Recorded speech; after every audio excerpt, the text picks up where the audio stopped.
Welcome to the Messy and Delicious podcast. Get our honest rundown on all things healing and self-discovery, where we embrace all of the messy and delicious parts of life.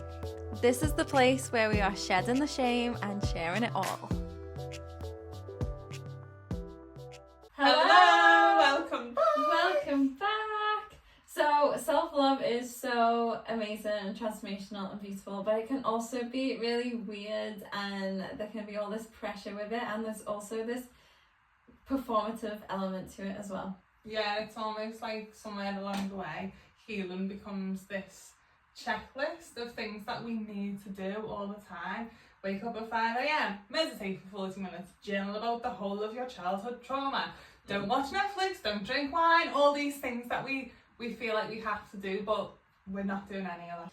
Yeah, so today we wanted to talk about self-love traps, all the things that we fell into, all of the beliefs that we took on, and all the ways we've made healing so much harder than it needed to be. Yeah, and how, there comes with this pressure to be the healed version of yourself all of the time, or how we can put other people and coaches and influencers on these pedestals, and also talking about how having the ability to love yourself doesn't mean that you have to love every single part of yourself all of the time. Yeah. So this is your permission for your healing to be messy and to accept all of the parts of yourselves along the way.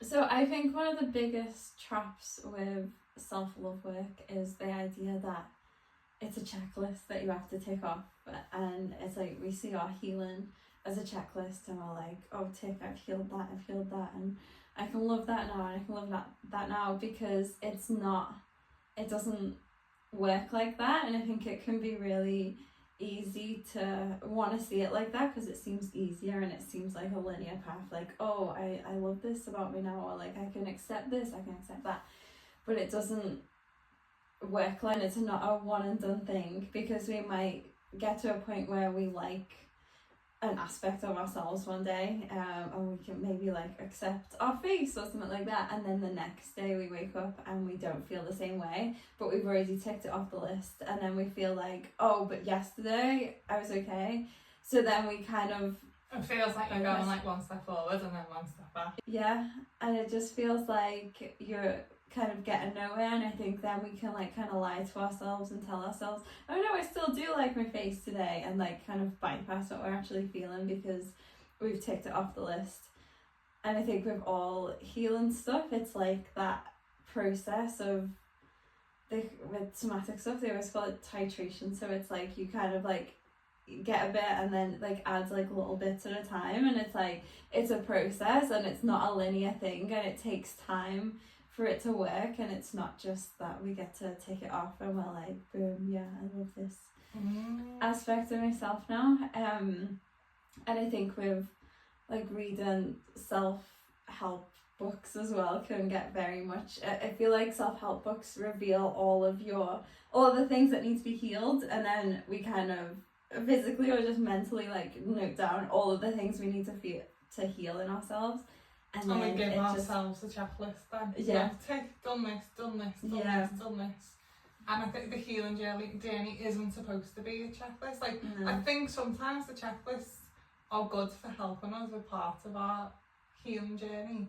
But the healing journey and the self-love work and self-development work isn't a checklist. And even when it comes to, I think, the practices that you do along the way, like, we end up like giving ourselves another checklist, and it's another place where we can be hard on ourselves if we don't tick all the things off, or we are ticking all the things off and we're like, well, why do I still feel shit? Yeah, because it's not as simple as ticking off the checklist, is it? When you get like all these practices and you think, well, I meditate and I do this and I journal and I speak to people, and people have told me, here's this checklist of all the things that I should be doing, I'm doing them all and I still feel shit, so I must be doing it wrong. Yeah. And it's so not true, like you're not doing it wrong, it's just like your healing journey can't be put into a checklist. Like you said, it's not linear, it's a process of doing all these things and what these things are teaching you in the process, and allowing it to be like spread over a long period of time. No, I woke up this morning and I ticked off this and this, so I should be fine. Yeah, I'm healed, I'm done. I'm healed, I'm done, it's all ticked off, I don't need to do anymore. Yeah. But it just doesn't work like that, and we can't heal before we're ready to heal as well, because even if we really want to heal a part of ourselves, like body image for example, like we really want to heal that and heal everything that comes with that. Of course we want to heal that, we want to get the liberation of feeling that, but we won't be able to heal that until we're ready, and we can't rush the process, which it can be a really frustrating part of doing any healing work. Is we want to get to the end because we want the end product of being liberated from the pain of the thing that we're trying to heal from, but we can't rush the process. And in doing the practices and the work, it's helping you, and you're holding yourself and you're in a space where you're able to heal, but it doesn't mean it's going to be quick. And it's accepting the fact that it just doesn't work as quickly as we want it to.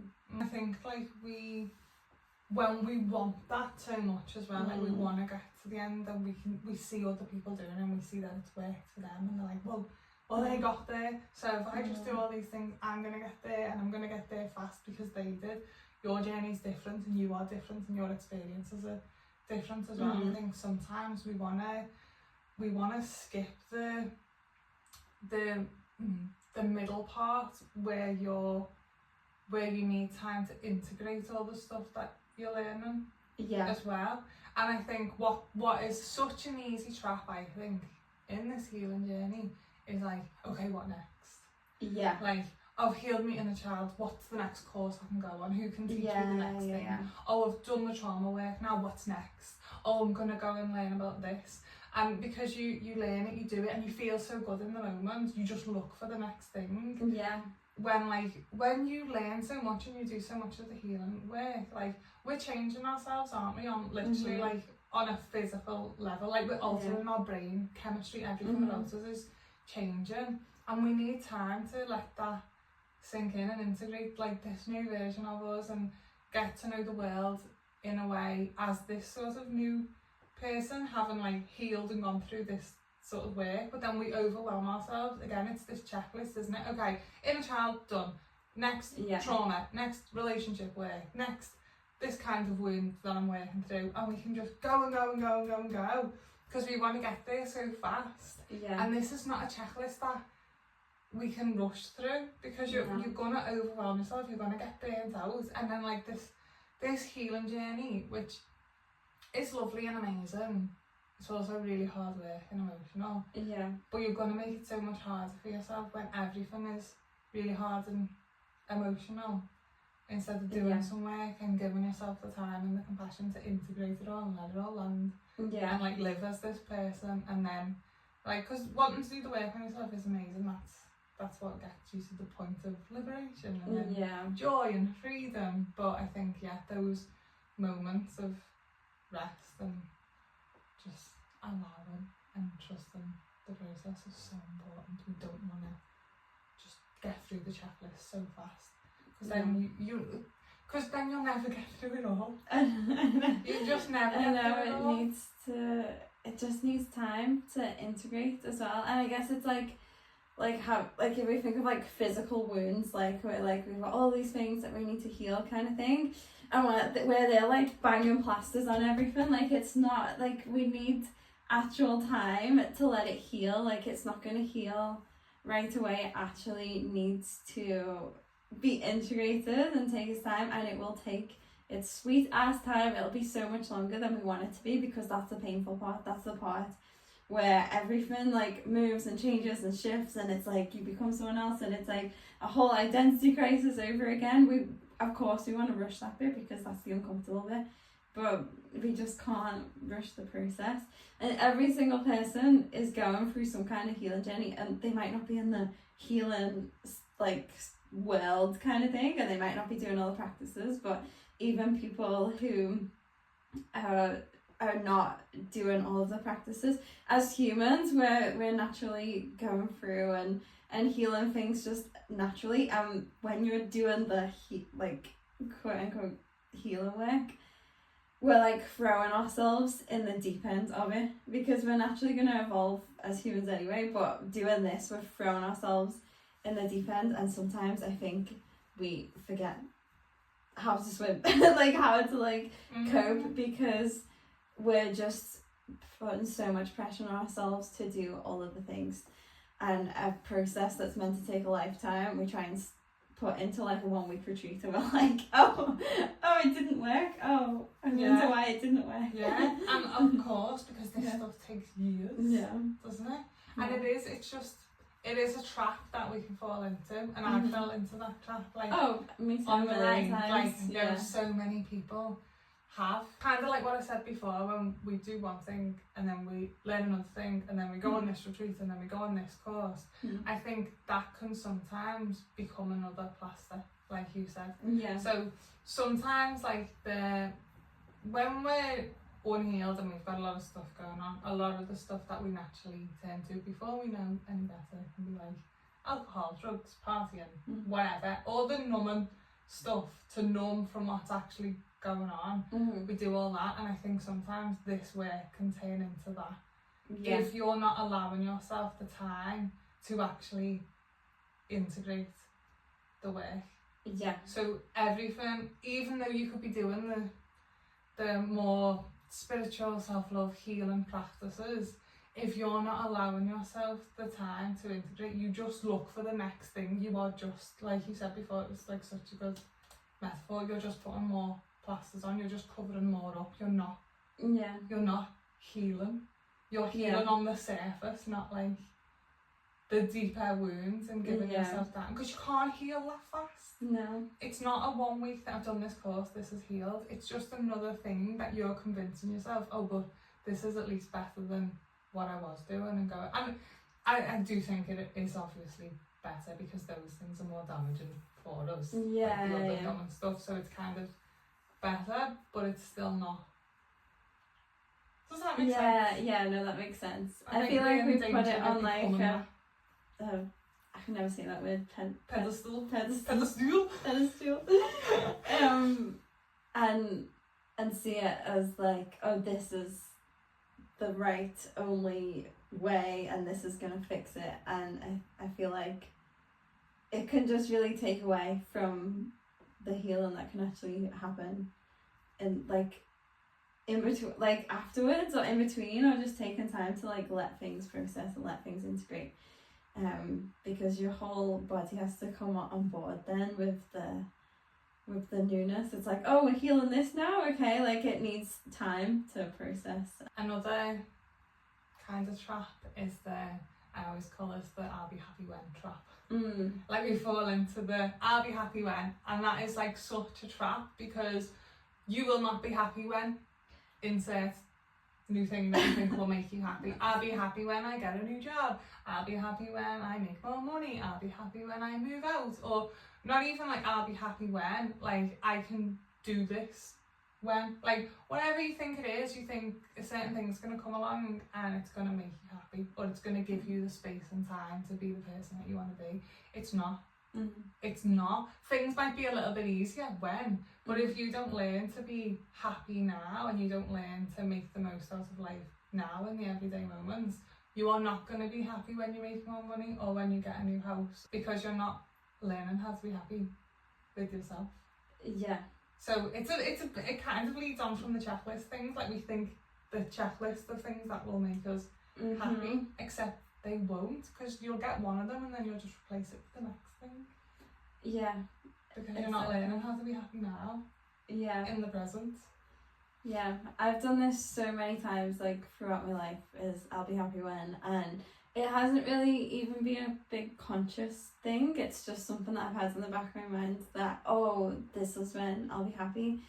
And the disappointment that comes when you take the thing off and you're not happy, oh my god, it's so painful, because you're like, oh my god, I thought I'd be happy and I'm not, and I've done the thing. And sometimes you tick off things at the list that don't feel aligned and don't feel like you, but you're like, I'm gonna do them because then I'll get to the happy like part. And then when you're not happy, it's just, it's really crushing because you've been holding on to this idea that you're going to be happy when all of the time I could have been happy in the run up to this thing. And it's just really hard to, it's really confronting when you're not happy after the checklist. Yeah. And It's then I so think hard. also then what you do there is like you blame the thing, the external thing. Yeah. And think, oh well, you know, I got the house and I'm still not happy, but maybe when I've got the car as well, then I'll be happy because like, and the house is a mess. So maybe when the house is done up, then you just move the bar. So then you're just always waiting for a part of your life when, this goes back to like when we were talking about pleasure and stuff, like, oh well then I'll have like the weekends off and I'll be able to experience pleasure and enjoy my house because it'll all be done. But then you'll get that and then your garden will need doing. Or then you get there and your car breaks down and you need a new car and you think, oh well, okay, that's done, but I'll be happy when I get the new car. And you just keep moving it further and further away instead of like doing the work that you need to do on yourself now to find pleasure and joy in the small moments. Yeah. Because that makes your life happy. Exactly. And same with like talking about healing, like I've been on a whole journey with body image stuff, and I think I was always like, oh, I'll wear this thing when I'm happy with this part of my body or this part of my body. And then the same thing happens with that as well, because you become happy or accepting a part, and then you put the thing on and you're like, oh, but look at my arms. You know what I mean? It's like there's always going to be something, whereas if you can just put on damn dress and go out, and the more that you're able to accept now in this moment, it feels so much better than putting a date on when you're allowed to be. It's like, it feels like really liberating to decide like I can put the dress on now.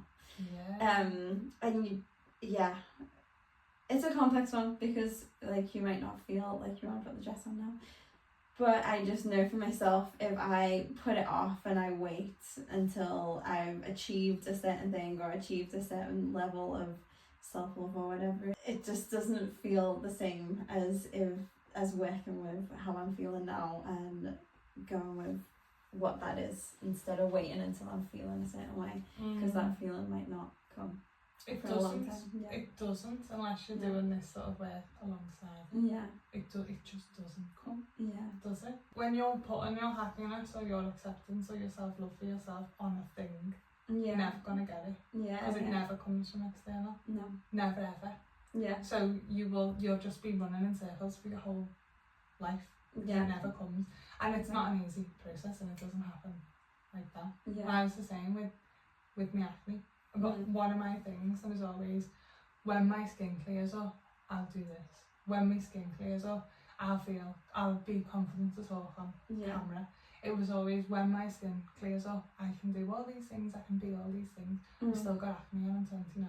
Yeah. I've had it forever. And if that would have always been the thing, like, well, I'll talk on camera when it clears up. I wouldn't be talking on camera now. Yeah. Wouldn't have been able to do all the things that I've done, because like I'm waiting for that thing. And I think another trap, like coming off this, is the trap of believing that you have to love all parts of yourself, even like your flaws or things that you don't like about yourself, that you have to flip it all around and be able to love them. And I don't think that's true. No. Like, as a self-love coach, I don't think everyone needs to love everything about themselves. Yeah. I think we learn to accept things about ourselves. We don't have to love. I will never love my acne, and I'm not gonna lie about it. Yeah. Do you know what I mean? And I don't want to love my acne, and that's okay. I love myself. Yeah. Despite it. Yeah. And I do a lot of work to love who I am as a person and realise that's not attached to my worth, and that process takes time. But I don't like it when people are like, oh no, I love my acne, and I love this part of myself. That for me, it just feels too far away, and it's just not, it's not true. Like, I wouldn't be being true to myself if I sat here and I was like, I love my skin. I don't. I hate the fact that I've got acne and it's sore and it's painful, and every day I look in the mirror and I'm like, ugh, like it makes me angry and I wish it wasn't there. I can still love myself and have self-love and have confidence around that. Yeah, and I think like love is a feeling, it's an emotion, and I feel like with some self-love stuff, it's like it's something that we like put on. It's like, oh, I love myself now, but you can't do that. It's a feeling. So like if you're not feeling that love for that part of yourself, then you can't lie to yourself about it, because that feels like it disconnects even more from like what you're truly feeling. And so we can't just force ourselves to love certain things. I think the more that we're able to connect with our body and to feel like we're able to love ourselves from the inside out. But that doesn't mean that you're suddenly like, oh my God, I'm in love with this part of myself now. It's, for me, it's more like I love and care for myself. And so I might care for that part of my body or for my insecurities, but I don't physically love them. Like, I love you so much. It's more like I'm able to hold them in a loving space, but I don't love that thing about myself. One of my biggest insecurities at the minute is like I'm getting so many grey hairs, and like I look in the mirror and I look in the mirror, I'm like, oh, I love myself, it's great or whatever. But I do not love those grey hairs. And I'm learning to accept them, and I'm learning to embrace them, and they're part of aging and all that. And I'm seeing all these things on Instagram like, I love my grey hairs, they show that I'm aging. I'm not there, and I'm not going to tell myself that I love my grey hairs, because I don't. They make me really upset. But I can still have love for myself, and I can still care for myself, and I can still care for my hair and look after my hair. I don't have to love my grey hairs. You don't have to. It's just this another trap, and I just think it's false, and it puts so much more pressure on everyone, because I think sometimes when you talk about self-love and healing and learning to love yourself, I think for so many people that idea of, oh well, if I do this work, am I going to love my body, when if at the moment you've got a really poor relationship with your body and you really don't like it, if I sat here and said, I'm going to make you love it, people are going to go, I just don't think that's... It just seems so far away from the reality of what's now. And like some people maybe do get there, fine, amazing for them, but I just think we don't have to. Again, it's not another checklist. Like, in order to love yourself and have self-love, I don't have to check off, I love my acne, I love my skin. I don't have to do that. No. Do you know what I mean? We don't have to love our insecurities. We can learn to love ourselves and hold love and space, like you said, for our insecurities, because it's who we are. Don't have to love it. Exactly. You don't have to. Think about like your relationships, like friendships, partners or whatever. There might be parts of your partner, for example, that you don't love. You still love that person so much, but there might be aspects of them that you're not in love with yet. Exactly. But it can still be a really true, pure love, and it can be like that relationship can be so strong and healthy, but there's still aspects of them that you don't love. It's the same with your relationship with yourself. It's okay to have aspects. Yeah, and you're not doing it wrong, and you're not behind, and you're not any less healed or any less further along on, what I'm trying to say, you're not like behind on your journey because someone else is like, I love this about me, I love this about me, and you're like, well, I don't like this and I don't like this. There's space for that too. Like, you're not doing it wrong, and you're not behind, and it doesn't mean you're not healing. No, exactly. You're working on the relationship with yourself, and you're building that relationship with yourself. That is doing so much more than you could ever think. It's enough. It's enough. It's always enough. It's always Even enough. if you're doing if you're thinking for 2 seconds in the morning about the idea of a meditation, that is enough. There's no like rules of like how much you need to do. We can then get this pressure, I think, that comes with doing this work and then having to be the healed version of you all of the time, and being hard on yourself when you slip out of it. You learn to reframe the negative thoughts, and you learn how to do all this stuff, and then you have a bad day and you're like in the middle, you're like, you fucking idiot, you stupid, do this, and then you're like, oh my god, I know better than this, why am I? And then you're like, obviously I'm not healed and I'm not doing very well because you had a bad day. Yeah. Oh my god, that's such a good one. that happens all the time. You don't have to be like, you can be doing this work and learning all the things and retraining the way you think, the way you talk to yourself, the way you act, changing all your behaviours and still slip up like you're a human being. Exactly.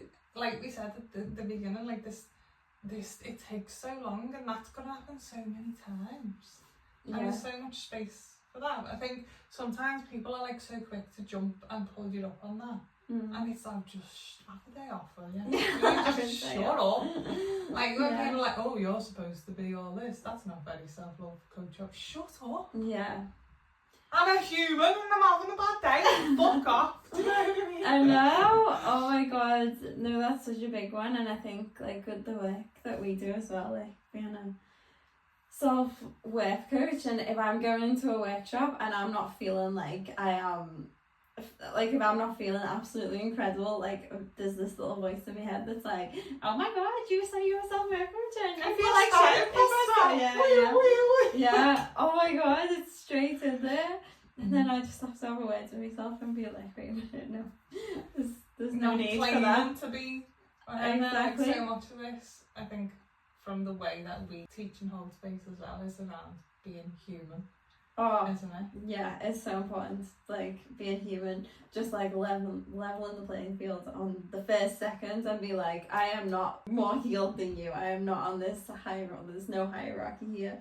I'm on this journey too, but I'm holding this space. And I think something that can happen a lot with coaches, certain coaches in this kind of work, is they put themselves on this pedestal, and it's as if we're looking up to them and they've got all the answers and everything they say is the right thing, and it can just really make you shrink and really make you question your own journey and where you're at and if you're doing the right thing. And I think it can be really hard to navigate that when you're in such a vulnerable place, like while you're healing, to have someone dictate what it should be and what it should look like and what you should be doing and where you should be at and how you should be feeling and how much you should be loving yourself. I think it's another trap that we can get pulled into.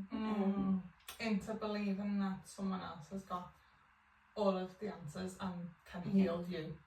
Yeah, that's what it comes down to, isn't it? Like, you don't want this to turn into a slander episode of other coaches, because like we're not saying that we do everything right and other coaches are doing it wrong, but I think it is important to talk about, because I do see it a lot and it does make me angry, and because I think there's a lot of vulnerable people wanting to do this work and work on themselves, and I think there's a lot of people, coaches or teachers or whatever, holding this space and just it doesn't feel authentic. It's about making money. Yeah. I think the point of what we're talking about is like, don't put your healing journey fully in the hands of someone else. Like, you might like follow someone and love what they're saying, but I feel like if they're telling you there's one way to heal and that you should be doing all these things, like, trust yourself and trust your gut. Do you know what I mean? Like, we as coaches, we don't heal anyone. No. You heal only yourself. You can heal yourself. Like, we can hold the space, we can tell you our personal journeys, we can, you know, we've got a lot of training in holding the space and giving you these practices and these techniques, and we can like line them all up and you take what you need and you take what resonates. I'm never like gonna say this works and you're doing this and you're doing this wrong. And there is people that do that, so kind of just keep your eyes open with what you're consuming and who you're listening to. Like, you don't have to like trust everything that everyone is saying. If your gut feels off around something and someone's saying, no, it's this is the right thing, this is the only thing, and some people are like quite aggressive with it, and I think when people are going all in on one thing, it's because they're trying to sell you something. Yeah. Because I think like the healing journey there's just so many parts of it, and I don't think any one person is right or wrong, but I think it's down to us to take what we need. Exactly. Yeah. Does that make sense? Yeah, like the practices we share there, you do what you want with them. You can chuck them in the bin, you can chop them up, you can take little bits out of them. It's for you, it's like the tools are on the table and you choose what you use and you get to decide. And I think there's a lot of people out there giving you their toolbox and being like, this is the right one. Well done, you've got the right one. Better use it. Use it right. But your journey's not the same. No. And everyone's life is different. So everyone's healing journey is going to be different. So don't compare yourself to other people and be like, well, she done this, this and this, and now she's fine. Do you know what I mean? Like it's not that simple. And I think just beware of people that tell you that it is that simple. Yeah. Because it's not. In our opinion. It's my opinion. But maybe there's other people out there who think we're very wrong. Yeah. And that's okay. That's okay. Fuck you them. Decide. But again, you get to decide. You use your intuition. That's what it's there for. The more you listen to yourself, the better. It's just, again, it's because we're talking about traps, isn't it? Like, don't fall into that trap of like seeing someone else and being like, don't put other people on a pedestal and be like, their journey is right, it's correct, like I want to be like them, because they might not be showing you all of it either. I'm always really suspicious of people that have only got the love and light emotion going on, and if they're only sharing that, because as humans we have the whole spectrum of emotions and we feel them all, but if someone's only given that love and, like, it's screaming like toxic positivity. Toxic positivity because it's not real. Yeah. Like this is the biggest plaster. It's another mask. Love and light. Like there's a space for always trying to find the good in things. Like this is what we want to talk about, isn't it? It's the grey area in between. Like I get don't want to be negative all the time. If something bad happens, if we can like bring more positivity to it, it'll get us through it. Yeah. But where it becomes toxic is when like the negative emotions and feelings become shamed. Yeah, and they're not allowed. It's not allowed, and there's no space for them. Like it's just that's making us all ill. Yeah. This feeling that we have to like stuff down, and we can't cry, and we can't be angry. Like, anytime we have to suppress a part of ourselves is not ideal. In order to be healed and all love and light and fit into like this community, or and if you have to stuff down that part of yourself, then this is supposed to be a liberating journey, isn't it? Where we start to accept all parts of ourselves. So if that's shushed and pushed down, I'm just not here for it. Yeah, we've got a lot to say about that. It's so frustrating. But I think that can be really easy to fall into when you just see it everywhere and everyone else is doing it. Because I fell into this trap when I started teaching yoga, and I thought I had to be all love and light because that's what yoga teachers were like online. And I was holding the space, and people were coming to me to feel love and light, so I had to be love and light. And then it just wasn't real because I didn't feel like that all the time. But I didn't see anyone else talking any differently to that, so I didn't. So then again, I've spoke about this before on another episode, but like I then fell into that trap of this checklist of what it means to be like the best yoga teacher and all love and light, and I was like, oh, I am doing it wrong. And I think the more I've got out of that mindset and realised that so much of this is about being human, I know I don't have to be that person, and the more I'm not that person, like the more I connect with people. And like now, I used to like go to my classes if I was having a bad day, and I would like dread it because I'd be like, I'm gonna have to put on yoga teacher Amy and just make sure I've got good energy for everyone. Whereas like now I've managed to find a balance that I can go into my class, and if someone's like, how's your day been, I can be like, well, let me tell you, and I'll just be like this and this and this and this, and I can still hold space, and I can still provide like a great yoga class, and I can still not project that energy onto people, but I can be very real about it.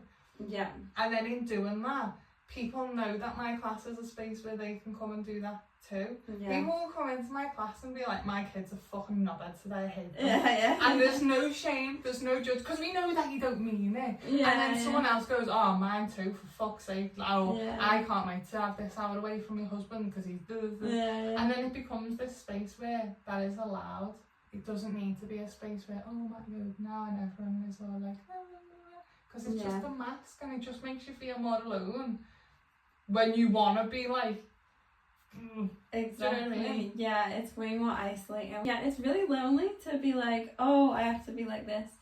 And I've been thinking about a lot about this recently in terms of energy. Like, I've got this idea because I've been reading a lot more on like energy and like different people's energy and stuff. I have this idea that I've got such bad energy because a lot of my life I've put out something like happy Emma, blah blah blah, like everyone's always like, oh, you're always so happy, but inside was something very different. So I have this idea that what's inside is like bad, like I've got like badness inside because everyone else is like happy and whatever, and I'm not letting that part of me out, so I see it as something that's like bad or like not allowed.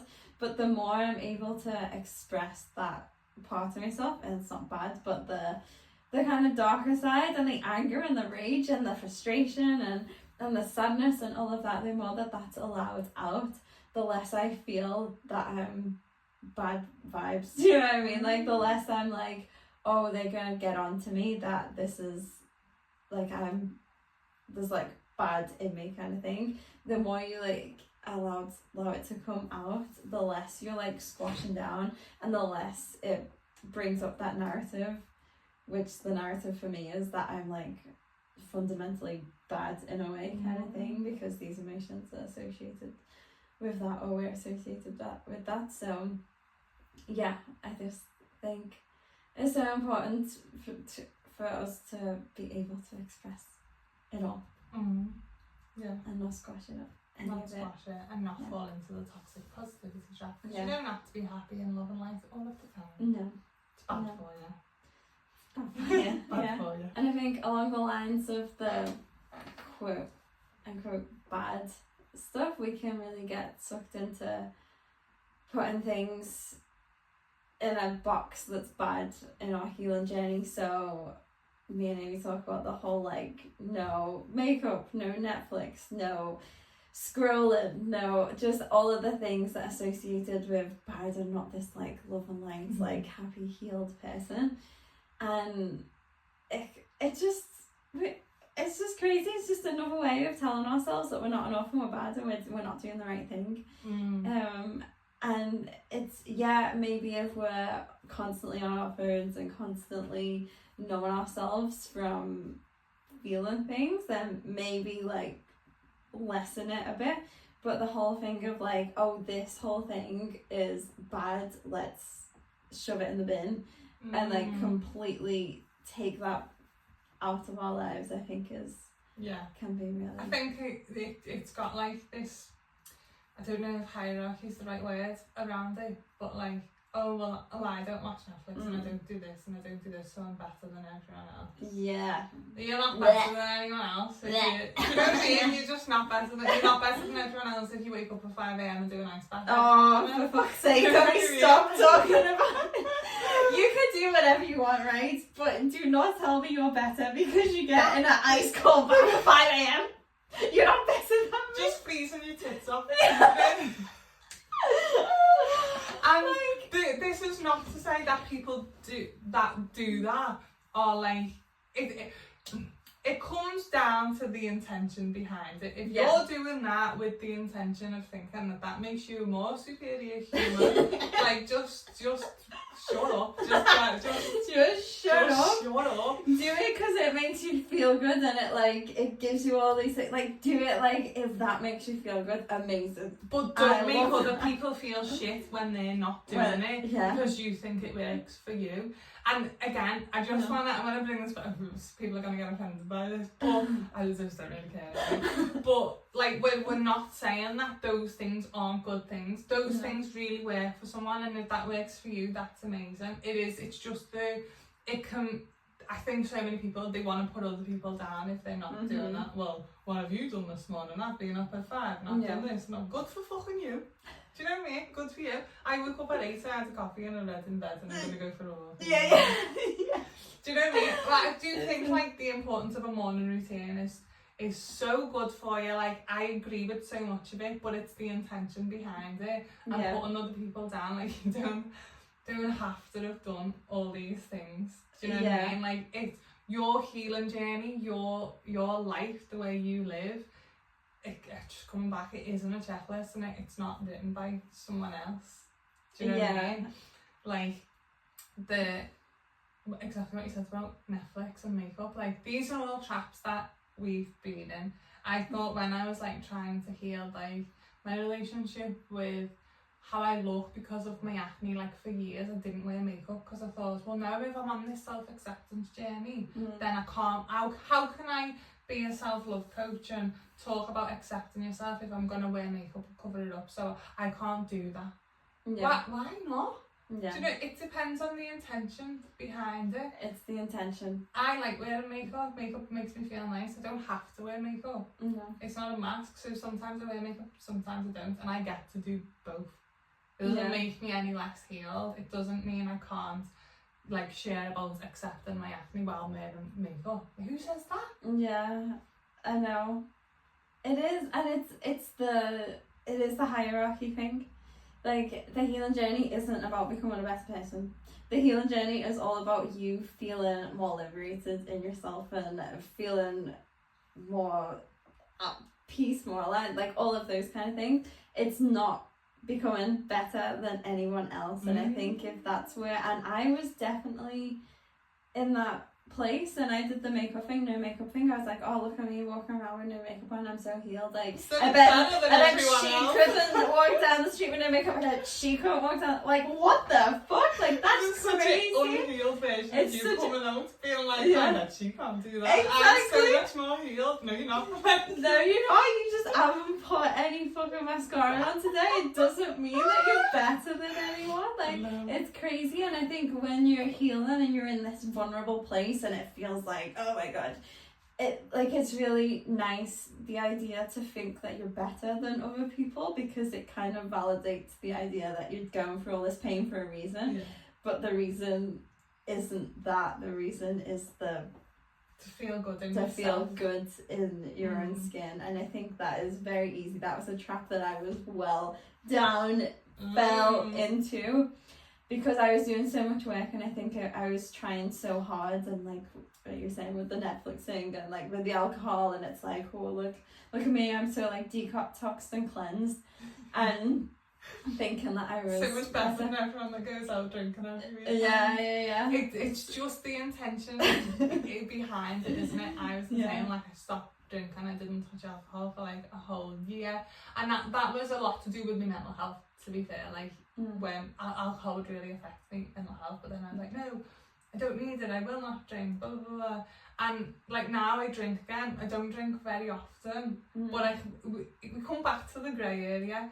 On this healing journey, I will like drink and then not drink and then come back to the grey area. Then I would do loads of makeup to cover up my acne, then no makeup because I felt like I wasn't allowed to wear makeup, and then like come back into the middle. And it's always this middle area. Netflix, I used to just binge watch the shit out of Netflix. That's all I would do, is like to numb. And then like everyone online was like, oh well, you shouldn't be spending your time watching Netflix. You should be doing 4 hours of breath work. So then I just didn't watch Netflix for ages. I didn't watch telly, and I was like, oh no, so self-righteous. I'm like, I don't waste my time watching Netflix. I read self-development books. And I went through that, and I loved the self-development books too, but it didn't mean that I can't do both.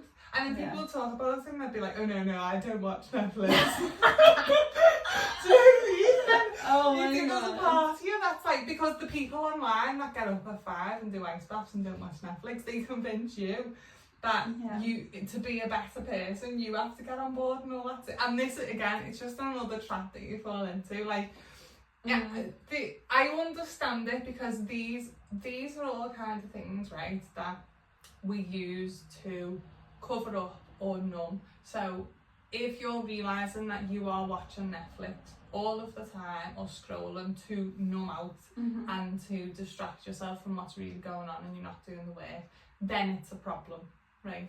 If you're always wearing makeup because you can't accept yourself and you don't feel like you can go anywhere without it, and do you know what I mean? It becomes like this mask or whatever, then it's probably a problem for you and there's some work you can do around it.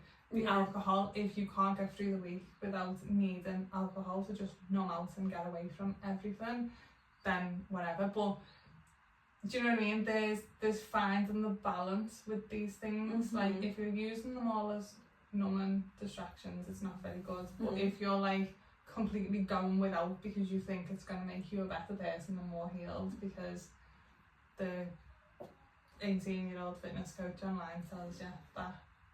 Do you know what I mean? Yeah, no. Like there is space in being human and healing for all of these things. So don't fall into the trap that says you can't do any of them things anymore. Yeah. Like it's like getting back your autonomy as well. Like with all of the work that I do, I always say like you decide. I'm like, here's a little practice. You decide what you do. Like I'm not here telling you there's a right way. And I think it's very easy when something works for you, you want to tell the world and you're like, oh my god, this thing worked, like do this thing, but it might not work for them. And I think I've learned that the hard way, because as soon as anything helped me feel better about myself, I'd be like, family roast dinners, right guys, tomorrow morning you're all getting up, you're doing this meditation that I'm sending you. And no, it's not going to work for everyone, but that particular thing worked for me on that day, and that's great for me. But it's not for us to, I think it's when it's pushed and when it's like, this is the way, this is the right way, this is the only way. This is what you need to do. And if you're doing anything else, you're doing it wrong. So, story time.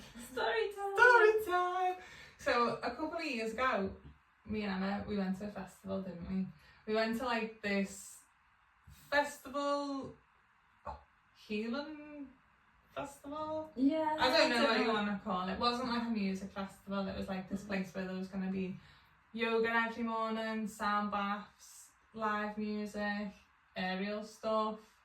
Yeah, dance stuff, embody and stuff, contact improv. All the things that we were so into, and we were like, oh my god, this is amazing. It's gonna be amazing. Yeah. Food vans, clothes stores. Yeah. It was a sober festival, wasn't it, as well? So we were like, that's just like another tip, because it's not just gonna be everyone like drunk and falling over each other. It was like right up our street, and at the time we wasn't like necessarily surrounded by so many people that had the same interests as us. So we were like, oh my god, we're gonna be a chance to like really connect and meet people. Yeah. And we were dead excited about it, wasn't we? And we got there. It was quite far away, wasn't it? It was a good few hours. And we're not gonna name the festival because no. We're on episode 6 and we don't want to get cancelled. Not naming the festival or throwing everyone under the bus, right? But this was just our experience. Right? We got there and it felt like we were the only ones that didn't get the memo of you have to bring only the love and light version of yourself. It felt like we walked into like this ultimate reality. And it was like basically all of the things that we've spoken about in this episode in one festival. Yeah. Wasn't it? Yeah.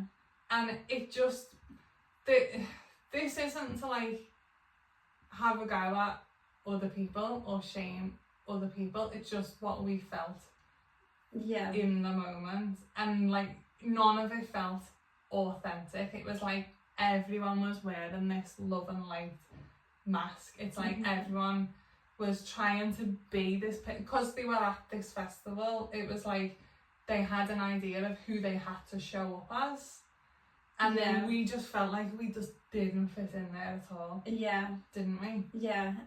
So at first I was just like, oh my god, I don't belong here. Like I thought I just like wasn't healed enough for them, or like I wasn't in the same place they were at. But then we started to clock on, or I started to clock on, maybe you already knew, but it just didn't feel authentic at all, and I think that was what was making me feel uncomfortable. I felt like they were seeing themselves as up and above and more than, and then we came in and I just remember feeling like so small and out of place, and that I wasn't meant to be there. And I was interested in all the things that were going on, like we've just said. Like, I was so interested. I was like, oh, this is so cool.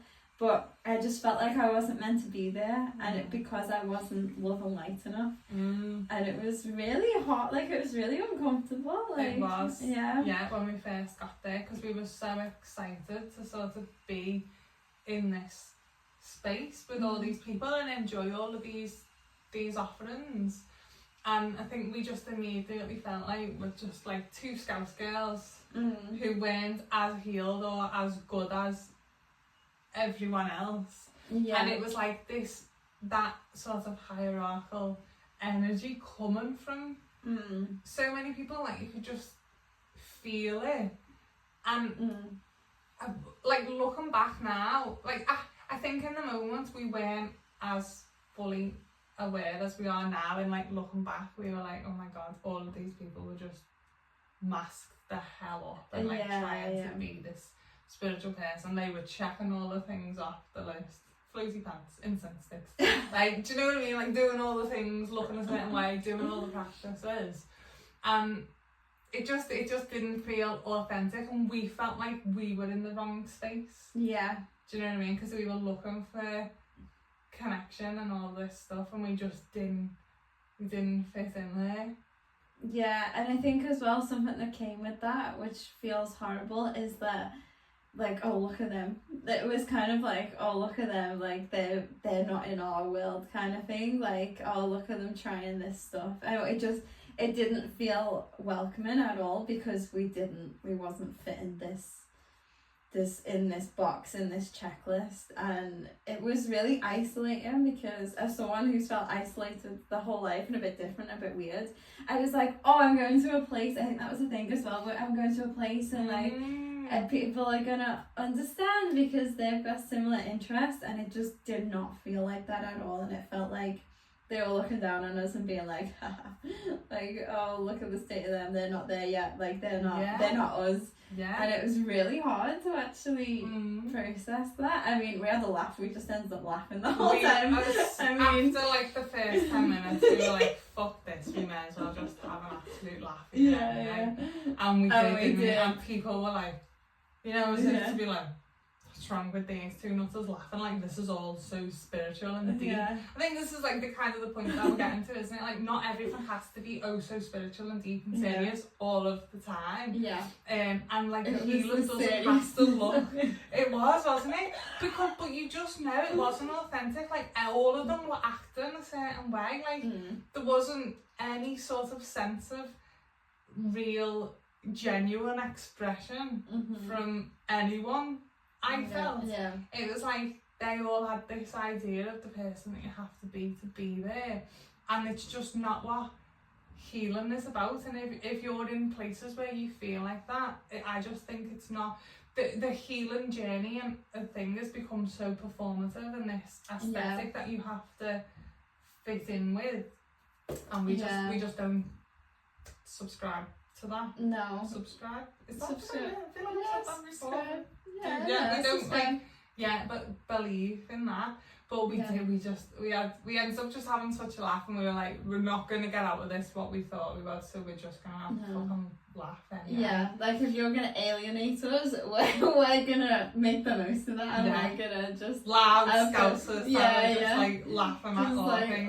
Because I just couldn't keep it in either when like other people, but they were just saying all this serious stuff, but you just knew it was performative, and we were just like, it was so hard to keep it together, wasn't it? But it's like when you're on this journey, not everything has to be about the journey. Not every conversation you have has to be about it. Not the way you talk doesn't have to like become like performative or not if it's not genuine. I know people that talk like this and they live like this and it's genuine. So like, and we're not taking the piss out of people that are like that. It was in this certain space. Yeah. We could just feel that it wasn't real and it was performative, and yeah, everything was about spirituality, and like you couldn't have one normal human conversation or interaction, everything going on. It was like they were all reading from the same script book. Yeah. And we were like, is there anyone? It was so strange. Yeah. We were in the queue, wasn't we, for food? Oh. So we were queuing up for like this food van or whatever, and we were starving. It was the first night we'd got there, I think, actually. Yeah. And we've been queuing up. Travelling the whole day, and we were starving, and we were in this queue for ages. We were just like, we just need food. Yeah, we'd noticed the vibes of the place. We were a bit like, oh, for fuck. We were like, what have we done? We were a bit disheartened. We were like, let's just go and get food and let's get through the weekend and let's just make the most of it for ourselves. Yeah. We're standing in this queue. And this guy in front of us turned around and he's like, oh, what food are you gonna get? And we were like, oh, I don't know yet. And he starts going on about, oh, well, it's not an easy decision, is it? Like, you have to check in with your body and your body's gonna tell you, and this and this, and then you have to like feel, and the way he's moving when he's talking and making all these faces, and we're just stood there and it's like, oh, I just don't know what I'm gonna eat because I haven't seen the menu yet. Like, it's just not that fucking deep. Like, it's really not. And I do understand like intuitive eating and all this stuff, but like, not everything. Like, sometimes we can just eat because we're hungry. Yeah. Do you know what I mean? We don't always have to eat as like this whole spiritual process. And then I remember him being like, oh, have you ever been to any of these festivals before? And he's like, I just love it because it's sober and you don't get like any of these like drunk idiot. And the way he was talking again was like, we're just so much better than everyone else in any other festival, and this, and he's going on. Yeah. And then the next minute, he's like talking about mushrooms. Yeah. And I'm like, well, that's not a sober festival, is it then? Yeah. Like, their idea of the sober festival was no alcohol. Everyone was off their fucking cake on. Yeah. Mushrooms or tablets or all kinds. And then I was like, you're all walking around here like you're like so much higher and better than people that drink alcohol, but you're all off your fucking face on something else. It was wild. It was wild. It was so wild. It's just like It was such a learning curve as well, I think, because I think before then I'd put people, like, I had seen them as like better than, and then when I actually saw them seeing themselves as better than, I was like, oh, actually, you know what? Oh, we fell right into this trap. Yeah. Thinking like these people are cool and that, and you're just like, oh my god, it's just another performance, it's just another act, like, and then we could come back and be like, actually no, I don't wanna. You like, don't have to like trust or believe anyone in floaty pants with a fucking incense stick, do you? Yeah, like, it's like that's the uniform. That's a uniform. I love my floaty pants and my incense sticks too, but not everything has to be so deep and so serious all the time. It doesn't mean you're any less or more evolved or spiritually evolved or any further along on your human journey. If you get dressed up and drink alcohol on the weekends, or you put your floaty pants on and you go to a festival, sober festival on the weekends, like, you're no higher or better. It was a good learning curve. It was. It taught us a lot. And we laugh about it a lot now, so. Yeah. But it's easy to get sucked in because you see them people and you're like, oh my god, well, that's what the healing journey looks like. So if I go there with all these people, like, I'm going to be here too. Yeah. We can just get sucked into people like that. I've definitely done that a good few times with coaches that I've worked with. Guy that I dated. Like, you just can get so the spiritual fuckboy. Like, you just think people on this journey are so much more evolved. Like, I fell for a fucking hot line and sinker. Thought like the rose tinted glasses, and I started dating this guy a while ago. And again, I'm not gonna get myself cancelled or anything, but and I just thought, oh my god, wow, this man is like so spiritual, and because I just seen him in a certain way because the way he spoke and all these things. And then after I come away from it and I'd realised what the fuck had just happened, I was like, I've just dated my toxic narcissistic ex-boyfriend. He's just been reincarnated to have a man bun and have a fucking crystal bowl. And I thought, wow, this, do you know what I mean? And I was like blinded by the fucking man bun and the singing bowls. Oh my god. Thinking, oh yeah, and it just wasn't. I just fell into that trap.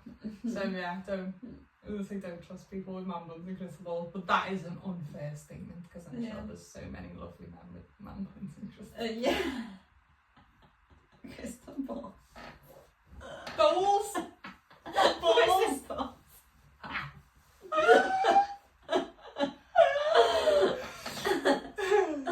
So yeah, don't get sucked into it. The aesthetic of what you think it should look like. Like, trust your gut, trust yourself, and do whatever feels good for you.